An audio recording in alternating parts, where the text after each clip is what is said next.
Oke, bismillahirrahmanirrahim. Assalamualaikum warahmatullahi wabarakatuh. Waalaikumsalam warahmatullahi wabarakatuh. Waalaikumsalam warahmatullahi wabarakatuh. Alhamdulillah, pada hari ini kita bisa bertemu ya secara online akan membahas tentang database ya. Materinya transformasi ya. Jadi nanti kita ada IRD atau IR, kita transformasikan ke bentuk relasional ya. Ke dalam bentuk relasi, ke dalam bentuk tabel ya. Kemudian materi yang kedua kalau masih ada waktu kita membicarakan tentang normalisasi ya. Oke, Ibu izin share screen sekarang. Nah, silakan tulis di kolom chat gitu ya sebelum lanjut. Kira-kira materi apa yang belum difahami? Nah, coba saya review aja deh. Silakan tulis di kolom chat atau boleh on audio ya.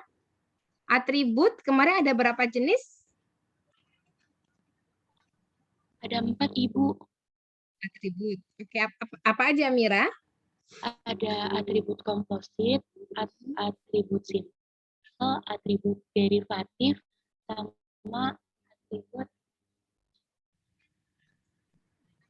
Satu lagi? Gini, cara ngeceknya komposit pasangannya. Nah, dia punya pasangan. Oh, Pasangannya multivalu, Ibu.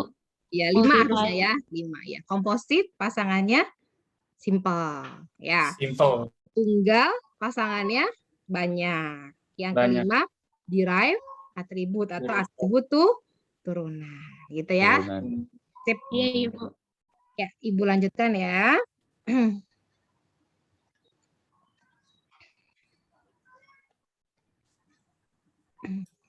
Oke. Kemarin kita sudah mempelajari tentang IRD, tentang IIR ya. Ada bentuknya persegi panjang. Nah, kalau ada persegi panjang nanti diimplementasikan akan menjadi tabel ya sesuai dengan entitinya. Lihat nanti hubungannya. Kalau hubungannya one to many, many to one itu jumlah tabelnya sama ya dengan entitinya. Nah, kalau hubungannya many to many nanti harus ditambah ya sesuai dengan konsep yang sudah kita pelajari minggu lalu ya. Oke, saya akan share video sedikit deh supaya kalian tidak seperti ini ya. Sebentar, saya share dulu ya.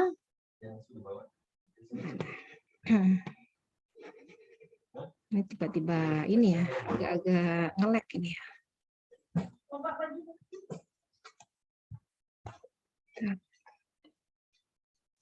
Koneksinya tidak stabil di saya. Suara saya masih terdengar? Masih ya. Nanti kalau agak geleot apa ya? Atau enggak sesuai gitu ya. Silahkan disampaikan ya di kolom chat ya. Ya. Supaya nanti enggak ini. Oke. Saya izin share screen ya.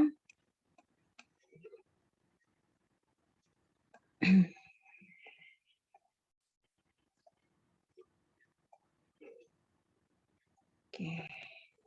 Sudah terlihat semuanya? Adik-adik? Sudah, Ibu. Sudah, Bu. Ya, oke. Ini udah pernah saya share belum ya videonya? Kelas ini. Sepertinya sudah, Ibu. Sudah, Bu. Kalau sudah mereview kembali ya. Jangan sampai seperti ini lagi ya. Di on audio off audio, off cam gitu ya. Nanti kaliannya tinggal tidur lagi ya. Semoga tidak seperti itu. Oke. Langsung saja materinya ke transformasi.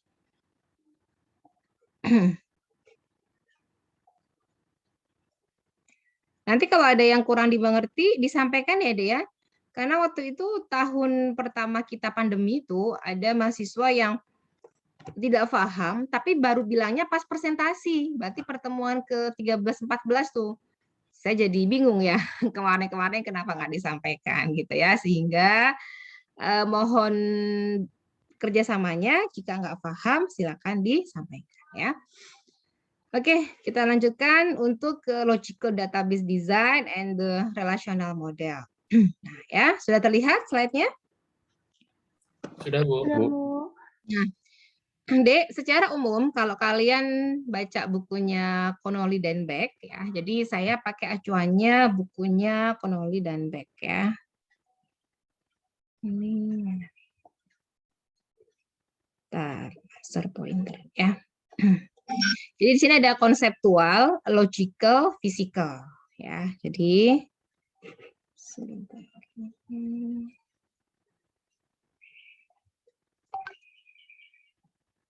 Oke.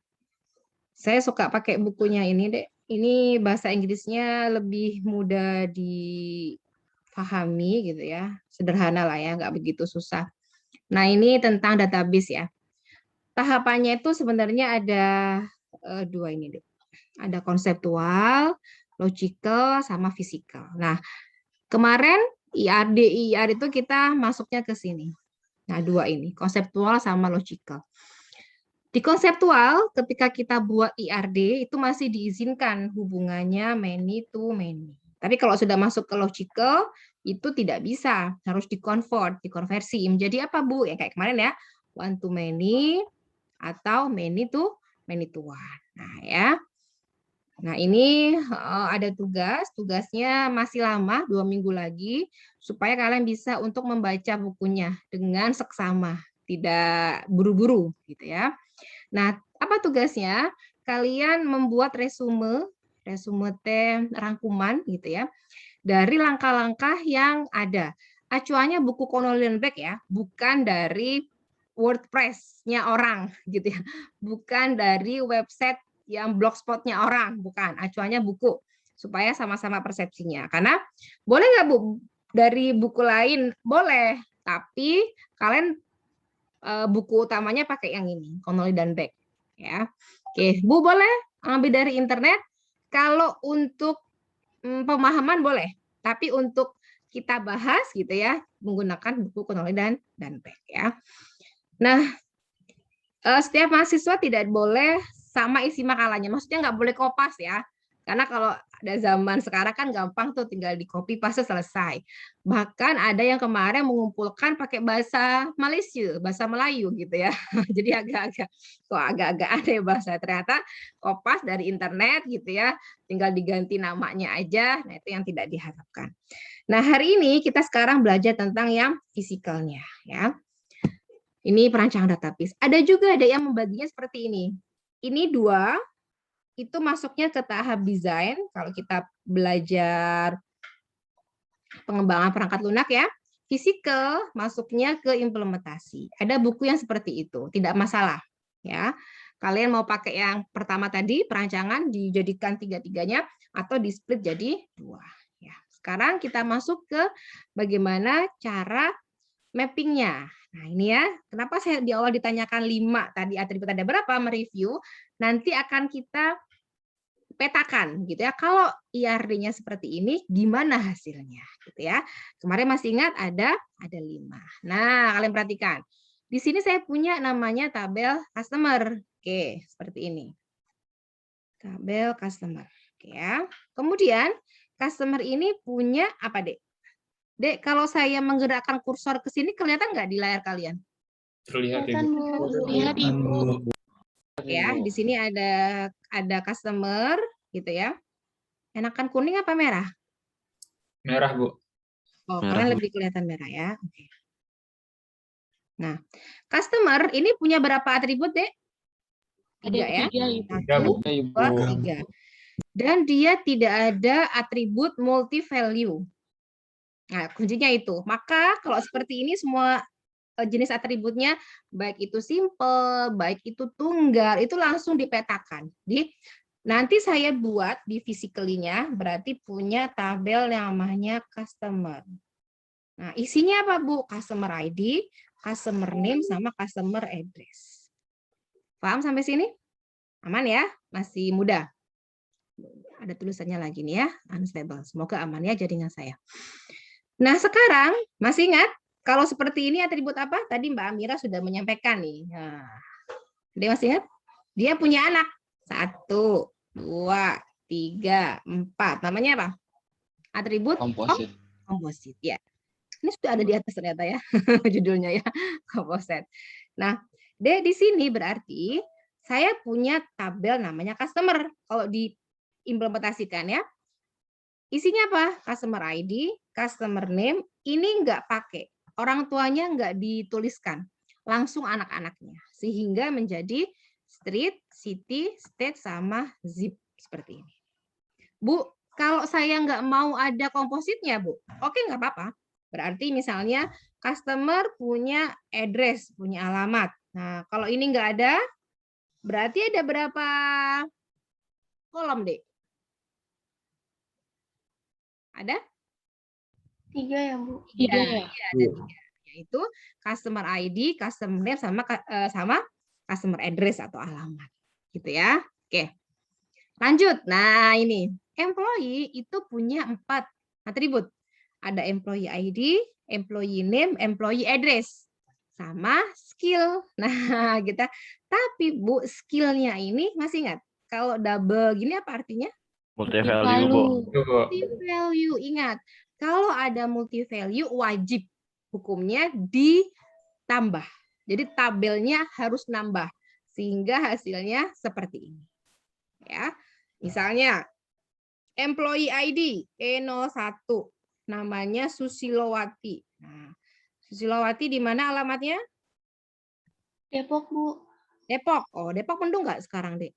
Iya, Bu, mau hujan. Iya, sama berarti ya. Ada yang dari Sukabumi? Nggak ada. Oke. Saya, Bu. Apa saya tadi? Ramdan. Ramdan Sukabuminya di mana? Dekat kampus yang kita itu? Hampir dekat sih, Bu. Oh, suka ke Bogor nggak? Eh, di Bogor sih, Bu, kemarin. Oh, Sabtu kemarin ke Bogor jalan-jalan. Ya. Kemarin saya baru keluar rumah terus terang ya setelah sekian purnama. Ternyata jalannya ramai juga ya. Oke. Ini tadi siapa namanya Putut. Nah, Putut di mana rumahnya? Di Sukoharjo, Bu. Sukoharjo, Solo. Iya, Bu, benar. Oh, saya kangen masakannya ya. Hmm. Dulu saya kuliah di UGM S1-nya. Kalau ke Solo naik apa? Kereta Pramex ya? Ya, Putut ya. Iya, Masih Bu. ada? Masih ada ya? Oke. E01 Susilowati punya skill. Misalnya skillnya ngoding, Bu. Oke. Pemrograman. Nah, terus Susilowati punya skill lagi. Tulis lagi di sini berarti E01 lagi. Memasak. Nah, bisa dipahami sampai sini? Ini kalau multi value, bernilai banyak. Berarti harus dijadikan tabel yang baru dengan nama sesuai misalkan skill gitu ya, keahlian. Nah, ini ngambil deh yang atas namanya primary key, yang bawah namanya foreign key gitu. Masih ingat ya konsepnya ya? Boleh nggak saya Putut ini diganti ID-nya E01? Boleh, Bu. Nggak boleh, Ibu. Itu Boleh, Bu. skill. Iya, karena sama ya. Oke, lanjut ya. Nah, ini prinsipnya kayak tadi. Dia sebenarnya one to many. Satu pegawai punya beberapa skill, ya. Oke.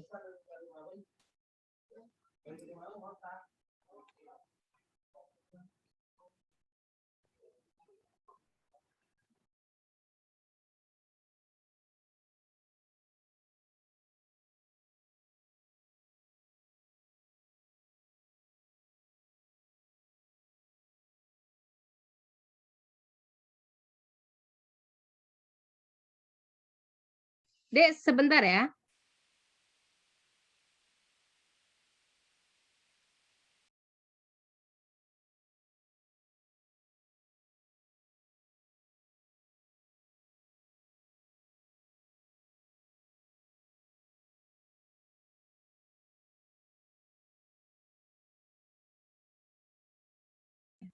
Oke, lanjut ya.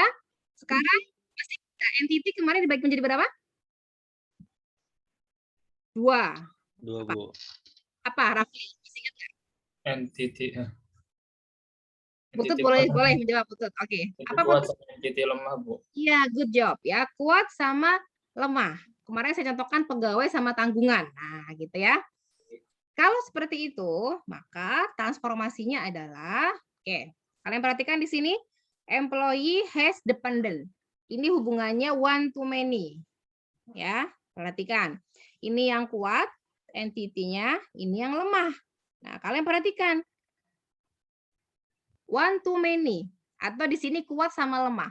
Maka nanti primary key yang kuat gitu ya, yang kuat berarti employee ID akan dikopikan atau menjadi foreign key di yang lemah ya. Dependent ini punya dependent name. Masih ingat ini komposit, berarti ini nggak pakai. Langsung ke first name, middle sama last name gitu ya, sehingga hasilnya seperti ini. Nah, perhatikan. Ini tadi employee, ini dependennya ya. Di sini sebagai primary key, di sini akan sebagai foreign key-nya. Paham sampai sini? Lanjut, ingat ya, kalau ada kuat sama lemah, gitu ya. Ini ada kuat, strong, sama lemah, maka kata kuncinya primary key yang one, gitu ya, akan menjadi, gitu ya, akan menjadi foreign key di yang lemah, gitu. Nah, ya, lanjut.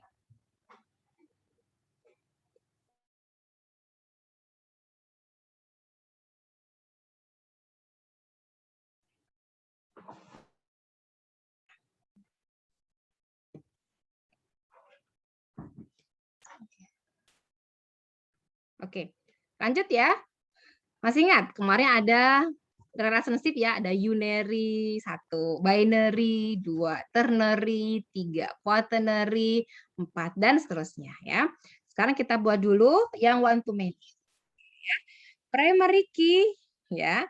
Primary key di satu sisi yang lain menjadi foreign key gitu ya, di sisi yang many. Ya, itu prinsipnya. Nah, kalau many to many kata kuncinya adalah new relation. Tapi ingat, tadi kan ada tahapannya tuh. Ada konseptual gitu kan ya, ada logical, ada physical.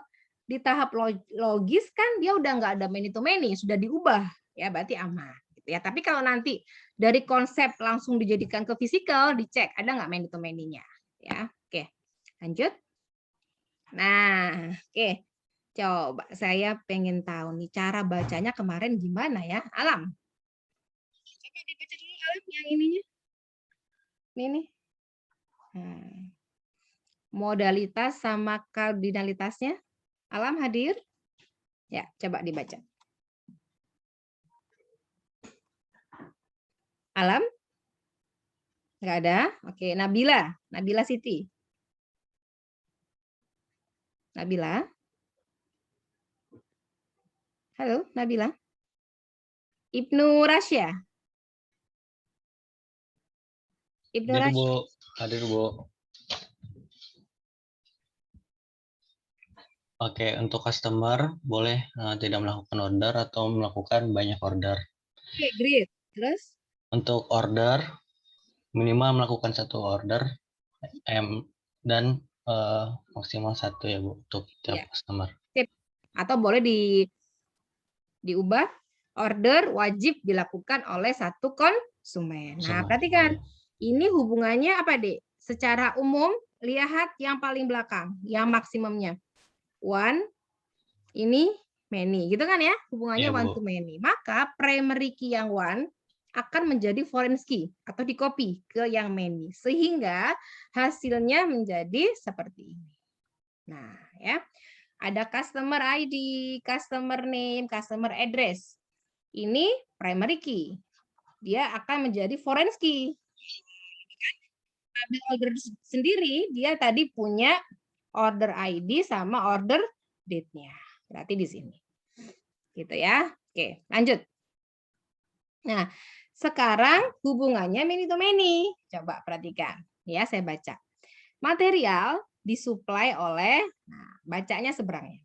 Minimal 1, maksimal banyak vendor materialnya ya. Kalau dibalik bacanya, vendor boleh tidak dipasok 0 atau minimalnya 0. Atau dipasok banyak material. Nah, lihat. Ini hubungannya apa, Dek? Many to many. Sehingga pasti ini akan menjadi tabel baru. Ya. Oke.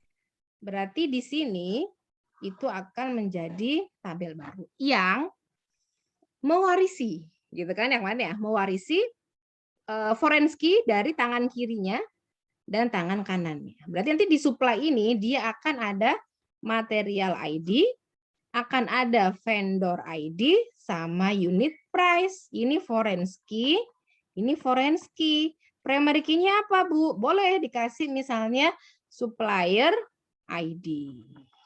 Gitu ya. Ada pertanyaan, Bu, apakah setiap tabel punya primary key? Iya. Kalau dalam konsep nanti implementasi ya. Kenapa?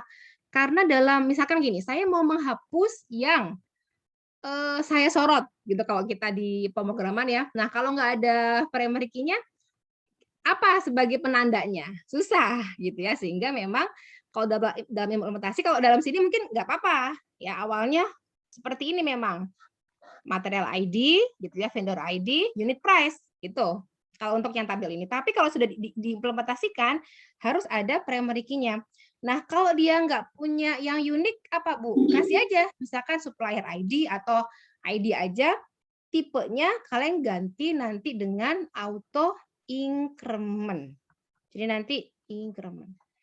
Biarkan sistem yang akan melakukan apa? Increase ya, increase nomor 1, 2, 3, 4, 5. Nah, kalau auto increment, misalkan gini, 1, 2, 3, 4, 5. Nomor 3-nya dihapus, nomor 5-nya dihapus deh. Nah, gitu ya. Ketika ada baris baru, maka dia tidak akan menggunakan nomor yang sama. Jadi nggak mungkin dia ada 5 lagi. Dia akan melanjutkan 6, 7 dan seterusnya gitu ya. Oke. Lanjut. Nah, ini tadi ya, sudah ya. Kalau sini namanya quote ya. Bolehlah ya diganti supply juga. Oke. New intersection relation. Nah, sekarang kalau yang satu-satu. Kalau satu-satu kalian perhatikan bahwa sebenarnya kalau dalam IRD ya itu ketika hubungannya one to one bisa di merge, bisa digabungkan ya. Bisa digabungkan ke tabel yang sama. Nah, ini contohnya ya, nurse perawat ditempatkan di care center. Nah, maka berapa tabel yang akan terbentuk, Dek? 2. Ya. Nurse sama care center. Nah, terus lihat di sini. Ini ada mandatory, ini ada opsional. Nah, gitu kan ya. Itu yang dicek. Kalau one to one yang dicek mandatory sama opsionalnya. Nah, yang mandatory, primary key yang mandatory itu akan di-copy nantinya ke yang opsional. Sehingga saya seperti ini. Nurse, gitu ya, ada nurse ID, name, date of birth. Oke, kemudian ada care center, center name, location, ini primary key. Nah, dia akan sebagai foreign key. Gitu ya. Nah, sekarang IR. Masih ingat ya?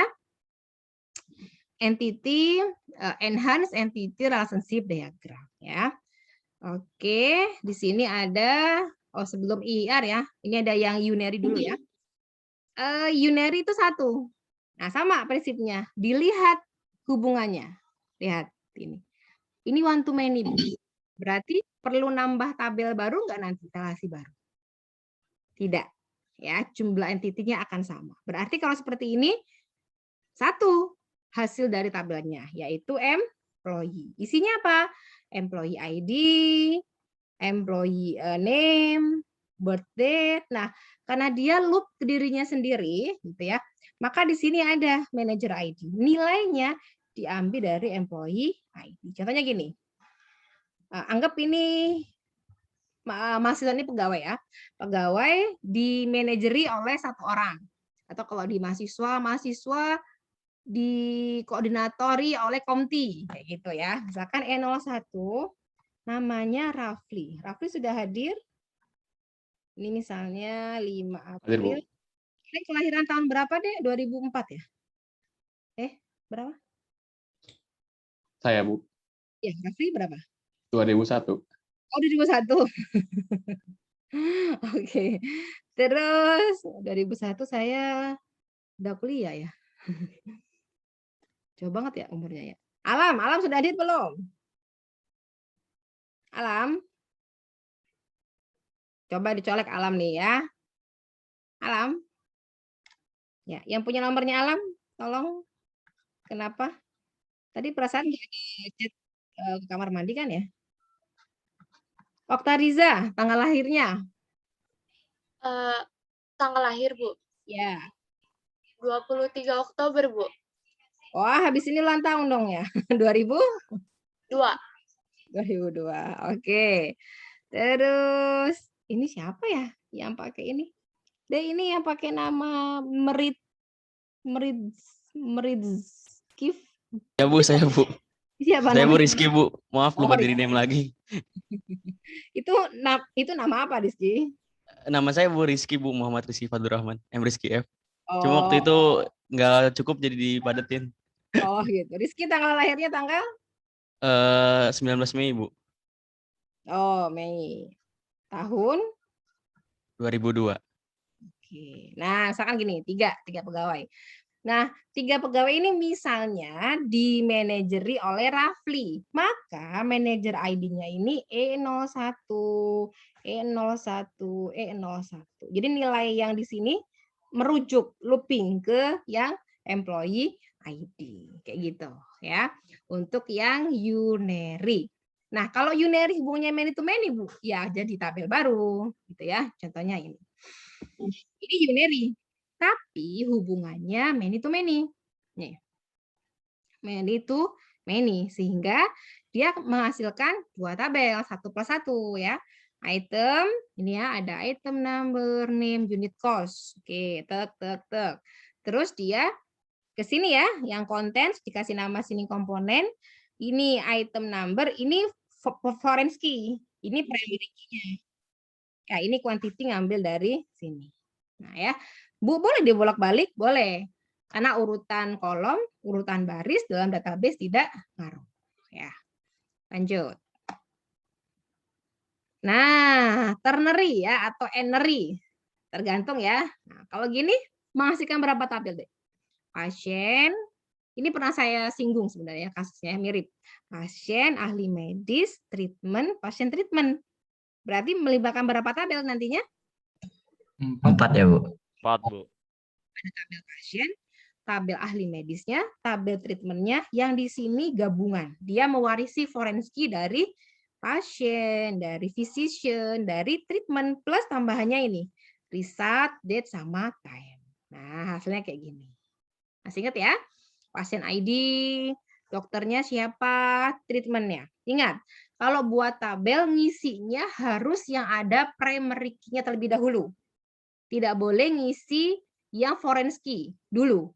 Jadi primary key semua diisi dulu gitu ya. Value-nya baru boleh kita mengisi yang ada foreign key-nya.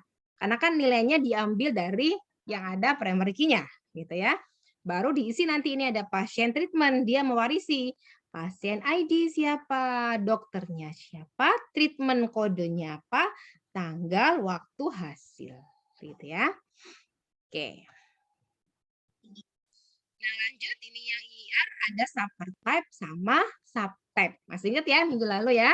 Nah, oke. Kira-kira nih bisa ditebak lah ya. Ada berapa entity yang terlibat? Halo? 4, Bu. 4. Good job. Oke ya.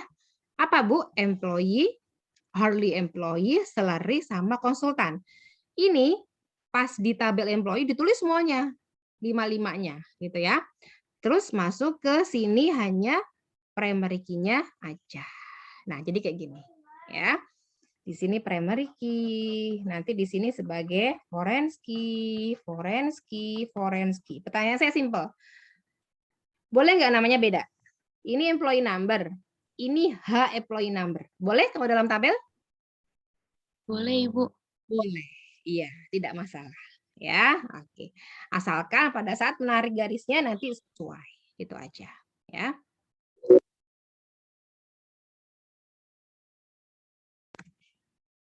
Sebentar kok ada yang hilang. Oke, ya. Itu untuk materi mapping ya. Dikit lagi ke normalisasi. Oke, mungkin teman-temannya ada kendala sinyal kali ya. Saya nggak tahu nih kalau di daerah pengalaman saya itu agak susah sinyalnya ya. Lep-lepan kalau kita bilangnya ya. Kadang ada, kadang nggak ada gitu ya. Oke, sudah terlihat normalisasi? Sudah, Ibu. Sudah, Bu. Ya. Ini kemungkinan nggak? Semoga cukup waktunya ya. Jadi tujuannya adalah kita ingin meminimalkan pengulangan data.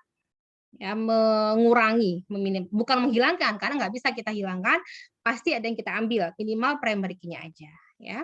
Kemudian kita akan belajar namanya FD. Dalam buku yang bahasa Inggris itu disingkatnya dengan FDD. Functional Dependency. Kalau yang bukunya bahasa Indonesia biasanya dengan KF. Ketergantungan fungsional. Ya. Ini ada macam-macam sebenarnya ya jenisnya ya. Ada bentuk pertama itu UNF, tidak normal, unnormalized form. Bentuk yang kedua, first normal form, second normal form, third normal form. Sebenarnya di sini ada lagi 4NF, 5NF, dan seterusnya. Tapi untuk yang level vokasi cukup sampai ke BCNF aja. Ya. Nanti kalau kalian lanjut ke S1, itu nanti ada kayak aljabarnya database. Gitu ya. Jadi aljabar matematika tapi digunakan di ilmu database. Tapi kita nggak sampai ke sana ya materinya. Oke. Ini yang terakhir adalah BCNF. Apa itu? Boy's Code ya. Boy's Code Normal Form. Nah, ya. Itu kepanjangannya. Oke, lanjut. Nah, apa itu normalisasi? Dia merupakan teknik untuk menghasilkan sekumpulan relasi atau sekumpulan tabel dengan atribut yang sesuai kebutuhan data ya dari suatu enterprise. Oke. Ini ya prosesnya, dia merupakan metode formal ya yang berdasarkan tadi primary sama candidate key. Ya, hubungannya seperti itu di antara atribut-atributnya. Nah, tujuannya adalah meminimalkan pengulangan data. Nah, saya punya contoh deh ya, sebelum kita masuk ke sini, kita latihan dulu yang ke sini. Sudah kelihatan apa namanya? Excel saya? Sudah, Ibu. Sudah, Bu. Sudah, Bu.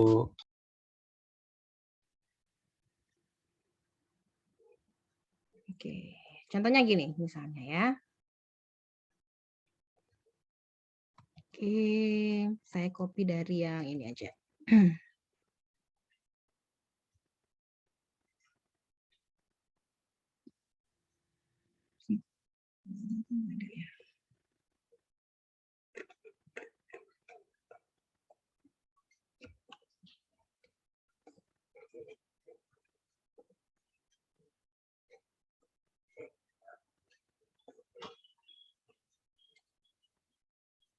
Oke.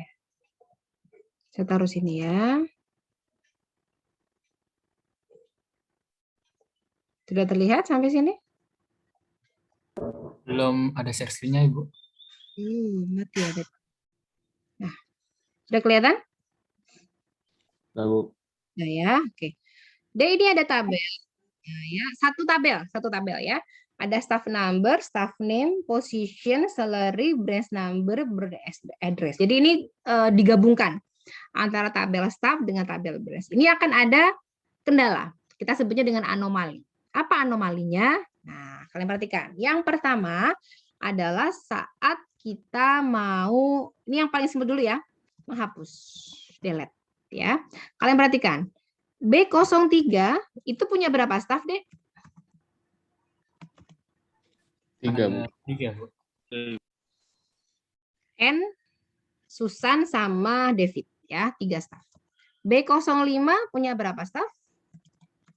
2 Ibu. 2, Bu. B07 punya berapa staf? 1. 1, Bu. 1. Nah, ini yang masalah. Ketika ada branch yang hanya punya 1 staf dan kita mau ngapus gitu ya. Kita mau ngapus ininya pegawainya gitu ya. Pegawai ini misalnya dia udah nggak bekerja lagi nih di perusahaan itu. Saya mau menghapus si Mary gitu ya.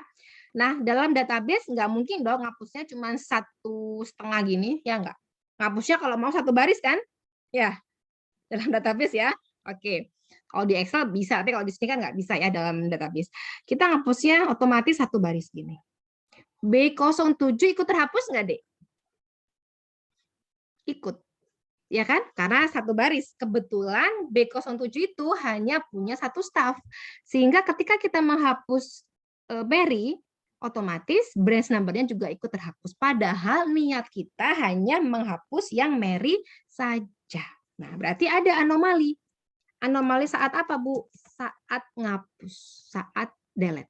Itu yang pertama. Yang kedua, coba perhatikan. Dek, ini akan ada John White, manager gitu ya. Misalkan saya nambah 1 lagi nih. Ya, 1 lagi, Bu. Saya SD 04. Namanya Mizarnya Lazuardi. Nah, ya. Lazuardi ini sebagai manajer. Nah, sebagai manajer. Dia gajinya $25.000 ya, bekerja di B003. Gitu kan ya? Alamatnya dan seterusnya. Ini ditulis lagi, Dek. Tulis lagi nih alamatnya. Nah, kebayang nggak sih kalau ada 1.000 karyawan, maka alamat ini akan tulis berapa kali? Berapa kali? 1.000 kali gitu ya. Kemudian misalkan, oh ternyata salah, Bu. B03 ini enggak di 163 nomornya, harusnya 153, salah ketik. Maka kita harus mengubah berapa? Sebanyak 1.000. 1.000 juga. Berarti ada anomali di sini kalau tabelnya kita gabungkan seperti ini ya. Tadi ada delete, kemudian insert saat kita menyisipkan gitu ya. Kemudian saat kita apa tadi? Update, mengubah. Nah, terus insert ya, sekarang insert yang logis lagi. Misalnya gini, kita bukaan karyawan baru gitu ya. Belum tahu ditempatkan di mana. Nah, berarti Lazuardi nih misalkan baru ya. Ini belum ditulis. Nah, berarti ini nilainya adalah apa kemarin? Kosong ya? Belum ada. Kebayang nggak? Kalau ada bukaan karyawan baru dan belum ada penempatan. Ada 500 karyawan. Maka branch address-nya akan kosong gitu kan. Ini kan juga masalah saat kita melakukan insert atau menyisipkan atau menambah add data ya. Kalau tabel seperti ini pasti akan ada masalah. Sehingga kita harus melakukan namanya normalisasi. Nah, ya. Hasilnya adalah seperti yang bawah gitu. Nah, ya ini seperti yang ini. Oh ya, tag B praktikum jam 9 ya. Udah ada linknya? Iya, Ibu. Udah ada linknya? Sudah, Bu. Sudah, Ibu. Nah, Dek, perhatikan ini berarti ya di bawah. Nah, ini ya. Jadi ini harus dipisah nih. Tabelnya menjadi ada tabel staff sama tabel branch. Ini terpisah, tidak kayak atas. Enaknya kalau B03-nya tadi, Bu salah, Bu, bukan 163, 153, berapa baris yang harus diedit? 1. Ya enggak? Ini doang. Nah, gitu kan? Kalau mau ngubah, Bu, atau mau nyisipkan ada pegawai baru, ya udah tambahkan di tabel staff, tidak mengganggu yang tabel branch gitu ya. Nah, gimana prinsipnya? Tadi sudah ya, ada 3 update anomali, insert, delete, modification. Nah, prinsipnya adalah kita menggunakan yang namanya functional dependency. Gitu ya. Ini mendefinisikan hubungan antara atribut dalam suatu tabel. Ya, jika A dan B adalah atribut dari relasi R, maka F itu kalau kita bilangnya tergantung fungsional, gitu ya, bergantung kepada A, dinotasikan dengan B tanda panah A. Jika setiap nilai A itu berhubungan hanya dengan satu nilai di B-nya. Ya, contohnya gini. Ini notasinya dulu ya. A ada B. Nah, dibacanya adalah ya. Dibacanya adalah B, ini sorry ya. Ini A, ini B. Nah, berarti B ini dependent on A, bergantung kepada A, atau B is functionally. Sisi sebelah kiri gitu ya, kita sebut dengan determinan. Atribut atau sekumpulan atribut yang berada di sebelah kiri dari functional dependency. Nah, ya. Kalau sebelah kanan disebutnya adalah trivial functional dependency. Ya, contohnya gini, Dek. Paling mudah yang tadi ini ya. Nah, sekarang saya tanya. SL21 itu posisinya adalah manajer. Kemudian SG5 juga manajer, gitu ya. Lazuardi SD4 juga manajer. Di sini adalah position, gitu. Kemudian di sini adalah staff number. Pertanyaan saya simpel. Yang benar, staff number mempengaruhi position atau position mempengaruhi staff number? Oke gitu. Yang benar. Yang mana? Yang A atau yang B? Silakan jawab. Sepertinya yang B, Bu. Ya? Yang A. Jawabannya yang A. Kenapa? Kalau SL21 pasti manajer, ya dong. Jadi nilainya ya 1 itu. Tapi kalau ini manajer, position, manajer. Manajer yang mana? Ada 3 loh nilainya. Gitu. Jadi kita pilihnya yang A. Oke, lagi. NIM mempengaruhi nama atau nama mempengaruhi NIM. Misalnya NIM-nya, namanya Sri Rahayu, Sri Rahayu, Sri Rahayu, banyak tuh ya. Boleh kan seperti itu ya? Karena nama sifatnya bukan primary key. Gitu. Artinya apa di sini? Mana yang sesuai? C atau D? Halo, C atau D? C ya, Bu. Bu. Jadi NIM misalnya gini. NIM-nya J3D117654. Itu pasti misalkan namanya Sri Rahayu. Ya, Sri Rahayu yang di Tekom. Nah, gitu kan ya. Sri Rahayu yang di Tekom dengan nomor urut seperti ini. Tapi kalau kita bilang Sri Rahayu mempengaruhi, ini bingung. Sri Rahayu yang mana gitu. Nah, kata kuncinya gini sebenarnya. Sebelah kiri itu umumnya, berarti tidak semua dong. Umumnya adalah primary key-nya ya, tapi tidak semuanya ya. Saya bilang umumnya. Itu tadi ya asumsinya gitu. Sehingga ini ada hubungan antara normal form, ya first normal form, second. Berarti kalau 2 NF berarti dia sudah 1 NF. Sama kalau kalian sudah SMA, berarti sudah SMP, gitu ya. Kalau dia BCNF berarti dia sudah 3 NF. Oke. Sekarang tahapannya. Kondisi ini belum normal. Ya, kita sebut dengan unnormalized form. Kenapa, Bu? Ini. Ingat, konsep dalam satu baris itu dia punya 1 nilai tunggal atau atomik. Nah, ini si John K punya 2, Alin punya 3. Kalau di Excel bisa kita merge, tapi kalau database kan nggak bisa ya. Kondisi nggak normal. Kita sebut dengan unnormalized-nya. First normal form artinya apa? Perpotongan, gitu ya.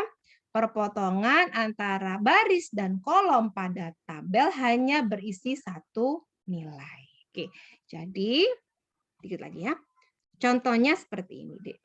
Nah, kalau di Excel kan gini ya. Nah, kita merge nih ini, di merge. Artinya John K ini ceritanya penyewaan ya. Ada kliennya, ada properti yang disewa, alamat gitu ya. Mulai waktu finish, harga sewanya, pemilik propertinya. Ini artinya John K sudah menyewa berapa kali, Dek? 2 kali, Bu. 2 ya, Bu. Iya, PG4, PG16. Ini kosong ya. Maksudnya ini di merge kalau di Excel. Alin sudah menyewa 3 kali properti. Nah, ini enggak boleh. Namanya unnormalized form. Nah, first normal form 1 NF gimana, Bu? Dijadikan dia duplikat. Enggak apa-apa. Berarti diisi semuanya. Ini enggak boleh dikosongkan. Jadi ini John K tulis 2 kali, Alin tulis 3 kali. Sehingga ingat, selnya ini semuanya ada, tidak boleh di-merge, digabungkan kalau di Excel. Paham sampai sini? Contoh lain. Unai, ini contohnya mahasiswa, tanggal lahirnya mengambil 3 mata kuliah. Jenny mengambil 2. Wawan mengambil 1. Ini anormalized form. Berarti kondisi first normal form adalah dijadikan seperti ini. Unai 3, Jenny 2, Wawan 1. Gitu ya. Sekilas untuk yang 2NF. Nah, kalau 2NF berarti harus kita buat ya. Pertama tahapannya adalah cari primary key-nya. Oke, primary key-nya apa, Bu? Client number. Sama apa? Property number. Apalagi, Bu? Owner number. Nah, gitu itu yang 2NF ya.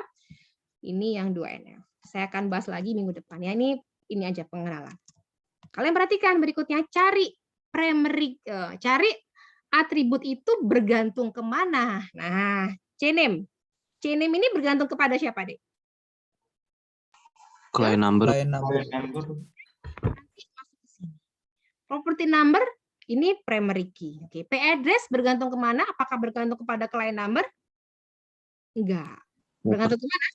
Email. Property address? Property number. Terus? Maksudnya gimana, Bu? Maksudnya gini, mawar PG4. Berarti setiap mawar pasti PG4.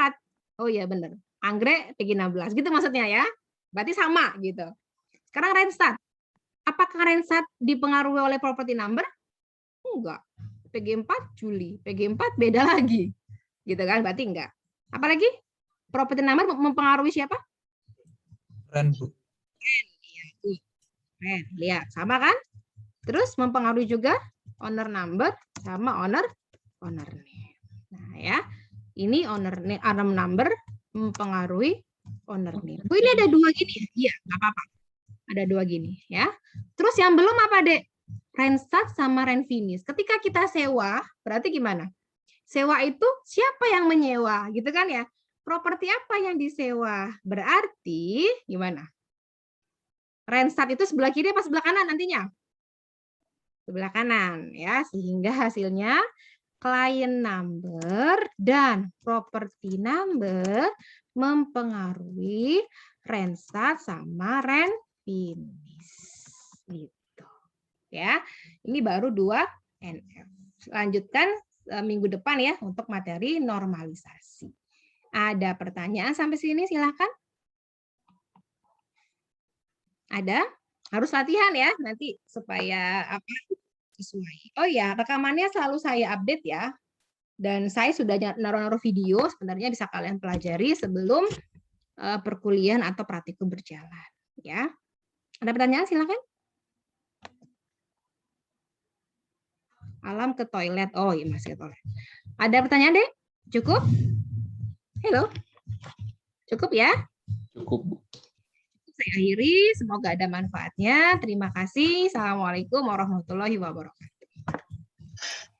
Waalaikumsalam Kita sudah dihapus ya warahmatullahi wabarakatuh. semuanya ya. Silakan dipelajari. Baik.